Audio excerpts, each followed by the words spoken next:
In 2023, the United States topped the list of countries with the highest military spending, allocating $916 billion for defense. The gap was huge. China came in second with $296 billion, followed by Russia with $109 billion. But even without the gap, the amount is huge. Just to give you an idea, there are 15 countries on this list, and if you add up the spending of 14 of them, you get about $1 trillion. Not much more than what the U.S. alone spent on its own. For those who love numbers, here's another fact. The figure amounted to more than 40% of global military spending that year in the whole world, and it's expected that the amount will only keep growing. By 2033, the U.S. will be spending up to $1.1 trillion on military expenses. But why? I mean, do they really need to spend that much? And does it actually make U.S. defense invincible? This is a complicated military topic. I need some coffee.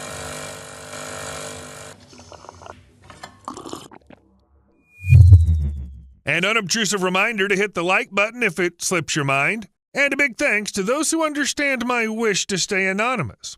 Throughout U.S. history, only once did another country manage to invade the American capital. The British occupation, although brief, did happen. This was during the Anglo-American War of 1812 to 1815. The British attacked the former colonies after American troops had, in turn, invaded Canada and burned down government buildings. That's the short and simplified summary. Washington, D.C. was picked as a target because of its symbolic significance, easy access from the sea, and the American troops' inability to defend it.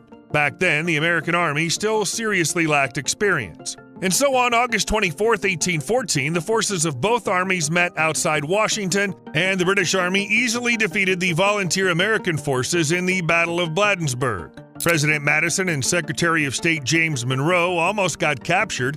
Afterward, the British troops set fire to the Capitol, the White House, the Library of Congress, and other government buildings. The next morning, British soldiers were looking for ammo and other supplies to burn, but after an accident with powder barrels killed 30 soldiers, the British decided to leave Washington. The occupation lasted exactly 2 days, but it still had a huge impact because the enemy literally took over the U.S. Capitol and the president's family had to be urgently evacuated. Even though this was the only instance since the War of Independence when a foreign power did something like that, cases of intrusion into the country's territory did happen. For example, this happened during the Mexican War, but the occupation was short. The seized territory was small, and it's pretty hard to call it a full-scale invasion. So it turns out that for over 200 years, the U.S. hasn't fought with another country on its territory. Are there reasons for that? Oh, definitely. But first, let's think about possible attack scenarios. So you don't have to be a great strategist to understand it's best to attack where a country is least defended. If we look at the USA, what do we see? The country's surrounded by oceans on two sides, so we need to choose the right coast to attack. To do that, hold on, I have a list. Here it is. This is what the list of the 10 states with the highest defense spending in the 2022 fiscal year looked like. It's clear that Virginia, Texas, and California are at the top in terms of defense, but it's also worth noting that 7 out of the 10 states on this list are located on the east coast of the country. Moreover, if you look at the map of the USA and how the military bases are located, you can also notice that a lot of them are concentrated on the east coast, as if it would be more logical to choose the west coast for an attack. Some experts discussing geopolitics online suggest that an invasion could be launched from the Gulf of Mexico to cut the country off from a significant portion of its oil supplies. However, there are 2 major caveats to consider. First of all, the U.S. has a strategic oil reserve for situations like this, and it's quite substantial.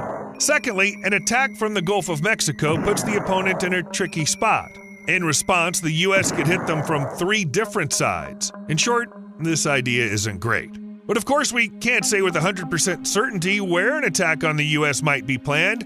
It all depends on the opponent, the nuances of their tactics, the situation at the specific moment in time, and all that. And only if we rely on some arguments can we assume that an invasion might happen from the western side, simply because there's less firepower there. On the other hand, this difference in firepower is very small, so it's unlikely that choosing one shore over the other would provide any serious advantage. But what if there's a land invasion? There are only two options here because the United States only shares land borders with Canada and Mexico. Meanwhile, all three countries are, at the moment, in neighborly partner relationships. A free trade agreement has been signed, and they all gain from the partnership. And not only from it, the U.S. and Canada have long been partners in defense and national security, plus mutual trade and investment between Canada and the U.S. support millions of jobs. To break such relationships, there has to be a really strong reason. And to be honest, I can't think of one. In short, the scenario where an invasion starts from Mexico or Canada is unlikely, at least under the current circumstances. Also, the military strength of Mexico and Canada falls short compared to that of the U.S. Plus, when countries are next to each other, they can quickly launch a counterstrike, and the U.S. definitely has the means to retaliate. No one would start a conflict with a clearly more powerful foe. But let's just assume that something happened. I don't know, a strange virus made everyone super aggressive and made them attack the neighboring country. Because there's a vast desert in the southwest United States, invaders from the south will have to move either to California or Texas. Yep, you remember right. These are two states with the most personnel, and they're the ones focused on the defense industry. Not the best spot for an attack. What about the north and Canada? Well, the invaders will have to cross the Great Lakes to get to the major cities, or at least they'll need to force a few serious rivers. In most areas along the U.S.-Canada border, potential invaders will find plenty of stunning national parks. It's really very beautiful there, but from a military value perspective, the territory, well, it's pretty much pointless.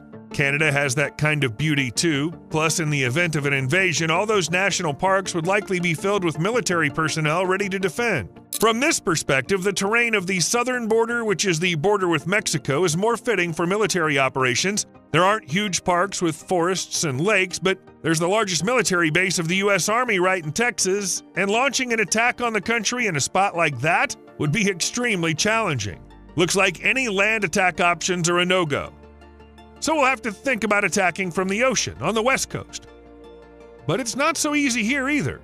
I mean, this option is better than going overland and heading straight for a military base, but it's way easier to say, we're attacking the west coast of the U.S., than to actually do it. Mainly because the Atlantic and Pacific Oceans are two huge bodies of water that serve as natural barriers, keeping North America apart from Europe, Africa, and Asia. Before launching an attack on a country from the sea, these obstacles will need to be overcome, and it has to be done somehow without being noticed. This is hard. Transporting military troops and gear takes time, and during that time, the enemy will be extremely vulnerable in the open ocean, and the U.S. definitely won't just stand by and watch as a fleet from some country heads their way. So the ships will start bombing and sinking them using any available methods. The enemy will have to decide which ships to use for moving equipment and personnel. Larger ships are slow, heavy, and exposed, while smaller ones are at risk due to their limited range. The smaller the ship, the tougher it'll be to cross the ocean. And even if you manage to pull off such an operation, you won't win the war by shelling the shore from ships. You'll have to land troops. These operations are called amphibious assaults, and they're considered some of the most complex and dangerous in any war. With the U.S. having enough time, they'll be able to pull troops to the shore, and in the end, the invasion will probably not even start. The enemy will be defeated, unable to land on the shore or immediately after landing. So it turns out that for such an invasion to succeed, the U.S. Army would have to be unbelievably weak, while the enemy's army would have to be unbelievably strong. A scenario that's as far from reality as you can get. A good example of what a landing on the shore looks like is the landing of American, British, and Canadian troops in Normandy during World War II. This landing is the largest amphibious invasion in human history, and it was only successful because the enemy was misled. If the German command had known the exact date and location of the landing, all subsequent events would have unfolded quite differently. And even though basically the Allied forces only had to cross the English Channel, such an operation still took several years of preparation and a ton of strategic maneuvers, although it only took about 24 to 36 hours to actually cross the channel. Now imagine you have to cross an entire ocean, and the ways to track the enemy have changed a lot since World War II. Regardless of the size of the forces or their weapons, all of this needs to be delivered across a vast, unprotected stretch of ocean, well, or by air. But in any case, the naval and air power of the U.S. can wipe out any opponent long before they reach the coast. Some experts even say that all the fleets in the world don't have enough aircraft carriers and amphibious assault ships to break through the U.S. Navy. There won't be enough fighter jets to gain air superiority either. So maybe the two oceans on either side of the U.S. are the main reason why no one has invaded the country for 2 centuries. The U.S. is just too far away to get troops there. In any case, pulling this off quickly and without being noticed so that the U.S. troops can't get ready for the landing isn't going to happen. But the country has done everything it can to make something like this just plain impossible. First off, we should thank the military satellites, which are specifically made for gathering intelligence, navigation, and military communication. As of December 2018, there were 320 known military or dual-use satellites in the sky, half of them belonging to the U.S., and the rest are split between Russia, China, and India. But these are very, very rough figures. Due to the high level of secrecy surrounding satellites, it's almost impossible to estimate how many exactly are in orbit. A satellite was first used for military-related purposes. It was a photo reconnaissance mission.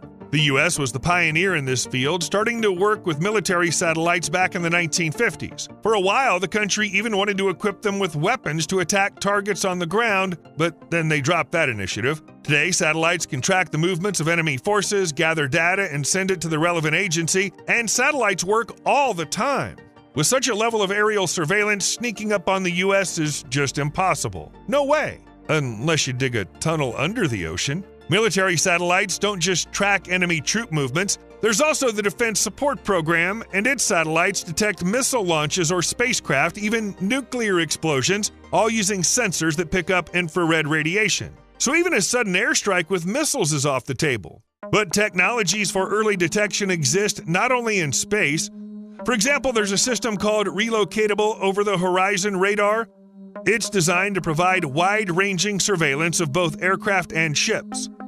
This system covers a wedge-shaped area of 64 degrees at a distance of 575 to 1,865 miles. Originally, the system was meant for tracking the movement of ships and planes over the Pacific Ocean during the Cold War. This way, they could coordinate fleet movements well ahead of a fight. How?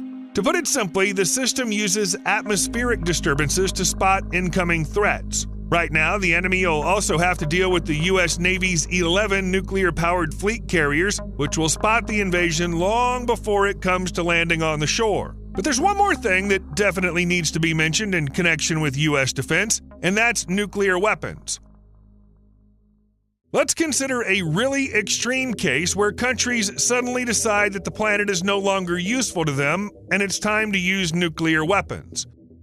The U.S. has about 7,700 nuclear warheads in total, including 1,950 warheads ready for deployment via intercontinental ballistic missiles, submarines, and planes, as well as thousands of others that are in storage or awaiting dismantlement. The closest country in terms of nuclear military power is Russia. They have a bit more warheads, around 8,500, but only 1,800 of them are operational. For comparison, China has about 250 nuclear warheads, a bit less than France, which has 300, and a bit more than the UK, which has 225. At the same time, a nuclear war with any country that has a decent capability is mutual assured destruction. This is not a metaphor or an exaggeration. It's a specific existing term. It refers to the doctrine from the Cold War, according to which the use of weapons of mass destruction by both sides would lead to the complete destruction of both sides. Within this doctrine, it's impossible and pointless to suddenly strike the opponent with a massive nuclear strike. Everyone will just die. There will be no winner. So no country really has a decent incentive to nuke the U.S. It would just lead to mutual destruction. By the way, that's one hell of a strong deterrent. And no, taking out all American nuclear weapons beforehand won't work either. If you believe the experts, it's practically impossible to eliminate the U.S. nuclear arsenal because it's based on a triad of land, air, and sea delivery systems. In short, you'll have to deactivate weapons from several types and at several locations all at once. For example, ballistic missiles launched from submarines are considered the most effective element of the U.S. nuclear deterrent since some of them are always out at sea. Ground-based missiles are also hard to eliminate since they're in fortified silos deep inside the country. You have to be really lucky as a saboteur to get in there. So it looks like for attacking the U.S. with nuclear weapons, the enemy needs to create their own missile defense system. No modern technology can pull that off. Well, all's clear when it comes to nuclear weapons. If they're used, there's only one scenario. Let's picture some kind of military miracle. Enemy forces cross the ocean without anyone noticing, then they manage to land smoothly on the west coast of the U.S. What a stroke of luck! What's next? Well, specialists and just people with good imagination believe that the country is going to be safe thanks to its geography. It's because of geography that the U.S. is never likely to be successfully captured by any foreign power. Look at the map. The continental part of the USA is huge. I mean, it's just gigantic. No matter which side the enemy invades the country from, they'll find the same huge variety of landscapes: forests, swamps, mountains, deserts, river systems, canyons. Different landscapes mean different conditions for fighting. To fight effectively, special training and sometimes equipment are needed for each landscape, not to mention the logistics of moving troops through these forests, swamps, mountains. Well, you get it. Depending on the area, different types of forces need to be used, and the invader will have to quickly adapt on the ground. At the same time, the American military in the same area will already be prepared for everything.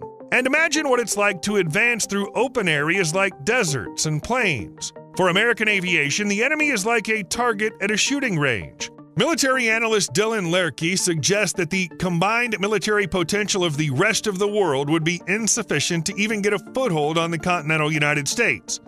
And the key word here is get a foothold, because it's not enough to successfully land in someone else's country. You need to advance troops inland, capture, and then also hold territories. In this territory, there are not only civilian facilities, but also military bases. According to their own public estimates, the U.S. has 598 military facilities in 40 countries, as well as 4,461 bases within the states. This is a list of the countries where U.S. military bases and facilities are located.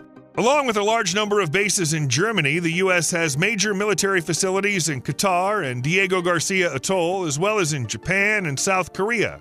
The U.S. Armed Forces have about 1.4 million active duty personnel and 850,000 reservists. But some of these people are scattered around the globe, stationed at U.S. bases, overall about 10%. The rest of the military are inside the country, and they'll fight. Moreover, many of these soldiers have real combat experience, and that might even be more important than all the technology and equipment.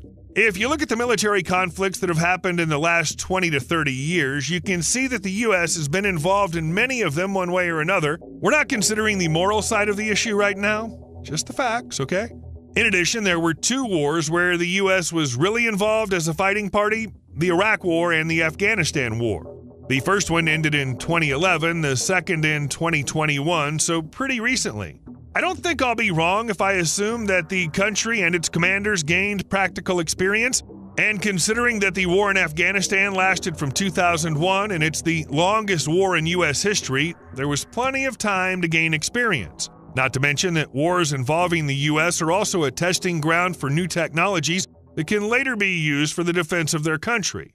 And don't forget about the civilian population in the States, people who also have guns. Guns that these people know how to use. You can often see a quote on the internet that's attributed to Isoroku Yamamoto, the commander-in-chief of the combined fleet of the Japanese Empire during World War II.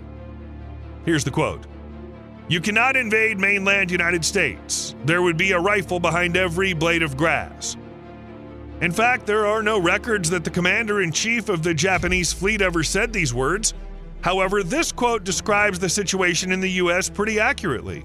A new study published in the journal Injury Prevention on July 25, 2024 showed that of all gun owners, 78.8% own their firearms for protection, 58.1% of gun owners carried their weapon outside their home in the past 12 months, 72% of gun owners named protection as the major reason for owning a gun, while 91% said it was the major or minor reason.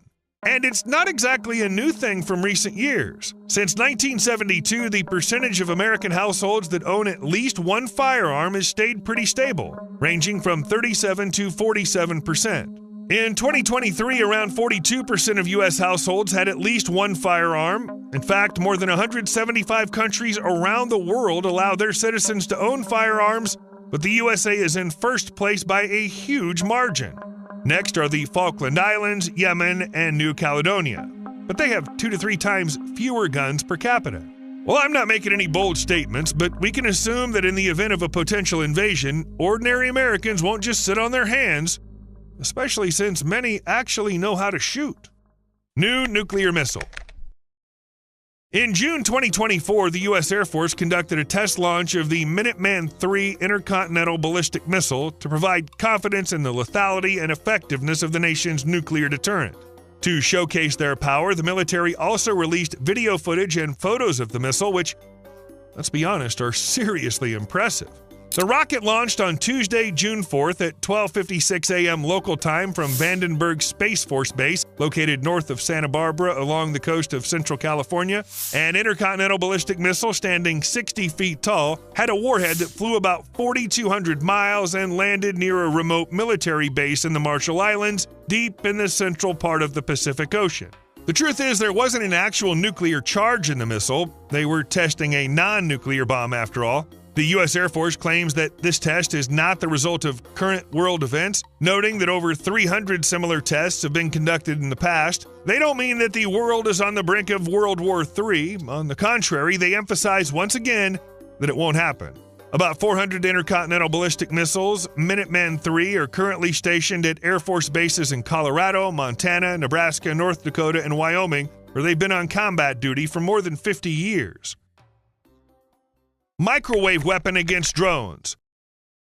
The U.S. Navy plans to test its first powerful microwave weapon aboard a naval vessel as early as 2026. The experimental weapon, known as the Meteor Project, will emit beams of intense electromagnetic energy to disable the electronics of drones. This will help avoid wasting ammo on shooting down such tech. Luckily, something like energy can't run out, unlike bullets, for example, and each shot is relatively cheap, in theory. Microwave weapons are part of the U.S. military's interest in directed energy systems. This is a new type of weapon that can hit targets without solid projectiles. Along with microwaves, this includes things like lasers, sound waves, and even particle beams. Actually, the manufacturer of directed energy weapons, Epirus, is already supplying the military with powerful microwave capabilities designed to take out drone electronics. And now the Navy's getting ready to test how well the company's technology handles taking out unmanned surface vessels. Other countries, by the way, are also ramping up their production of directed energy weapons. Recently, the UK showcased its Dragonfire system, basically a giant laser cannon capable of taking down airborne targets. And we're talking about really small targets at a range of 0.6 miles. Future technologies as they are. You owe me a like. See you later.